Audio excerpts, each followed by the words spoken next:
د سرحدونو او قبایلو چارو وزارت له لوري په خوست ولایت کې د ډیورنډ فرضي کرښې تر څیرمه د شپږو ولسوالیو په بیلابیلو سیمو کې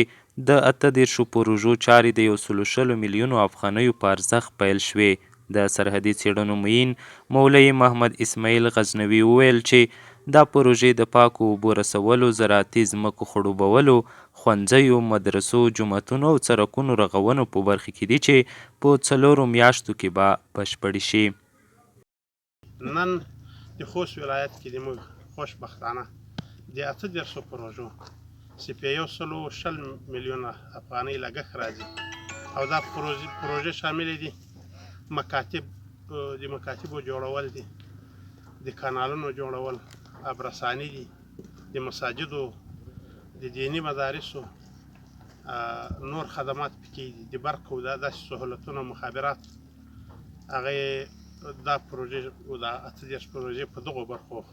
مشتمل دي. د سیمې اوسیدونکي خوښ دي چې اړونده پروژې ورته پلي کیږي، خو په ورته وخت کې له مسؤلینو غواړي چې دې سیمو ته ځانګړې توجه وکړي او نورې ورته پرمختیایي پروژې هم تطبیق کړي. ډېرو ته خښولې بیخي زیاته نرا ډېره ضرورت دی چې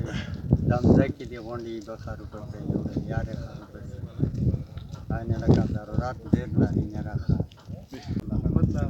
غوښتنه لرو چې داسې دیوالونه جوړ شي، داسې کارونه موږ وشي. یو دا نه ده چې موږ دغه ځمکه موږ په دغه ویلبل بڼه کې، بلکې شخصي ځمکه یې موږ نه کورونه جوړل، سیلابونو له امله دا قانون یې کړي، داسې نوره ستاسو ستاسو زموږ په منطقه کې مشکل خو دغه دی وروره چې دغه ویله چې وه که نه دا ته ډېره مځکه درلونده وه، دا شاړه وه، ویجاړه وه که نه، اوبه یې نه وه چې موږ اوبه کړې وای، برمې هغه تخصیصات مخه ولدله نه که نه، د دغسې شاړه پرته وه. خو دا چې جوړه شي موږ چې دولت نه ډېره غوښتنه لرو، خواهش لري که نه چې موږ په منطقه کې دغسې سړکونه، ویالې، دغسې نوره فرشي هر څه دي که نه دا ویجاړې دي، دغسې پوته شوي دي که نه. هېڅ پرې موږ ته کوم داسې کور نه دی شوی چې موږ ووایو چې دا کور داسې جوړ شي. دا اوله پروژه ده چې روغله ګربز